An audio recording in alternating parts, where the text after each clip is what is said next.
Hi everyone, thank you for joining me. I've done a number of videos in the past on how to stretch our products and get good value for our money. With this set of cards, I'm coming back to one of my favorite techniques, ink lifting. These cards feature a number of new products, including a pair of stencils called Shadow of Leaves that comes in both a 6x6 and slimline format. This technique is super easy and creates a soft and pretty background to showcase other elements. I begin by creating ink-blended backgrounds on Bristol Smooth cardstock using Distress Oxide inks that are being applied with life-changing blender brushes. I begin with all three of my panels slightly oversized, and they'll be trimmed down after I do the ink lifting technique. Two of the cards will have an autumn feel and the third one more summery.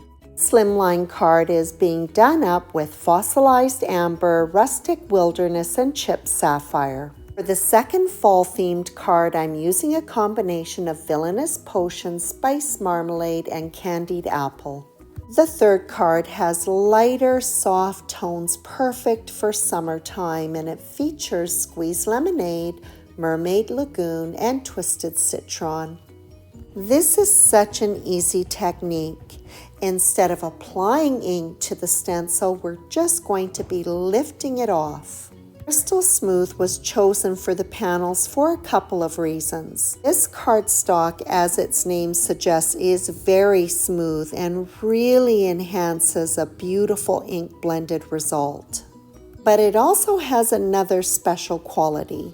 It can withstand a small amount of water without pilling and warping. To begin, the stencil is laid on top of the panel and held in place with a little bit of tape. You can use many different methods for removing the ink, but I like to use a baby wipe. The baby wipes seem to have just the right amount of moisture. If there's too much water that's added to the panel, you run the risk of it seeping underneath the stencil.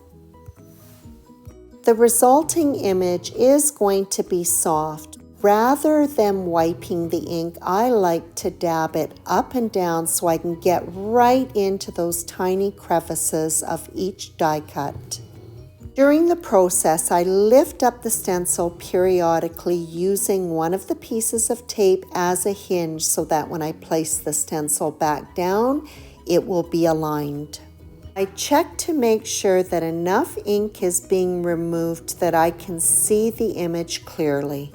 The panels can be set aside to dry naturally, but I was making these cards in one sitting, so I hit it with the heat tool.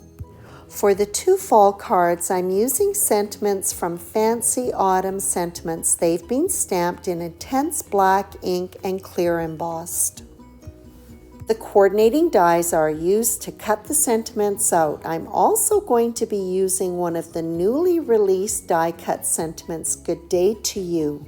This set comes with a shadow die, and so I've cut that out at the same time. This sentiment is going to go on my summer themed card. To create a gradient to die cut the words from, I'm going to use the same colors that were used in the background and do a little ink blended panel. Create the leafy accents for these cards. I'm going to be working with 3 brand new die sets. More oak leaves, more ash leaves, and more maple leaves.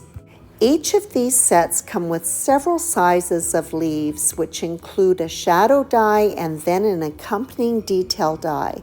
For this card, I'm just using the detail dies. The same inks that were used in the background, the leaves were colored using a blender brush. To add some additional texture, I use Mowed Lawn, just rubbing the leaf on top of the ink pad.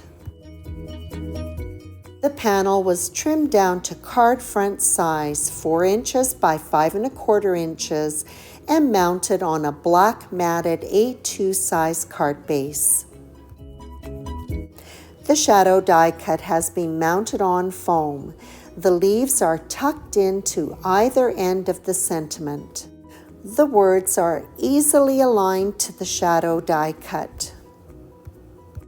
I don't want glue oozing out from my words, so after I apply the adhesive, I tap it off. After some additional leaves are added in, I finish up with some embellishments. I'm pulling out some beautiful aqua-colored sequins from the mix called Under the Sea. To create a jewel-like effect, the clear drying Nouveau Crystal Drops Morning Dew is applied to each one. For the A2 Autumn card, I'm using just the detail die cuts from more ash leaves and more oak leaves. Again, using a blender brush, I pull the orange and the red from the background and apply it to the leaves. The sentiment has been mounted on a foam die cut. I've used some scrap pieces of foam just to cut into strips to add some dimension to each of the leaves. To create that sense of blowing leaves, they are placed diagonally across the panel. This card is finished up with some beautiful shimmery orange sequins from a new mix called Orange Bottle Cap Flowers. Black matted panel is mounted onto an A2 size card base, and then the sequins are finished off with Nouveau Crystal Drops Morning Dew. The panel for this card was cut with one of the dies from slimline nested rectangles and mounted on a black mat. For this card, I'm using the largest leaves from all three of the new die sets. All of the detail die cuts will be mounted on the accompanying shadow dies. For the shadow die cuts, I've used the same colors that were used in the background. Brighten up the muted colors of this card, I'm going to add in a pop of color by doing orange, red, and amber on the detail die cuts. Then they are stacked on the coordinating shadow die cut. The arrangement of leaves are going to be built on a strip of foam. The foam has adhesive, so those leaves that are on the base can be popped down, but for the two leaves that will be overlapping the other leaves, I use a little bit of adhesive to hold those in place. And a little corner of the adhesive strip is exposed, so I trim that off. The panel is adhered to a card base that measures 3.5 by 8.5 inches, and then I just have to remove the backing paper from my arrangement of leaves and pop those in place. Like the other cards, the sentiment is foam backed. This card is finished up with some beautiful blue and mossy green sequins from a mix called Green Seas. And that's a wrap on these three cards that feature new products from the latest release by Picket Studios. Ink lifting is such an easy technique and really is a wonderful way to extend the use of your stencils. Perfect for these beautiful new stencils in both a 6x6 or slimline format shadow of leaves. Thank you for stopping by, and as always, I appreciate your visit.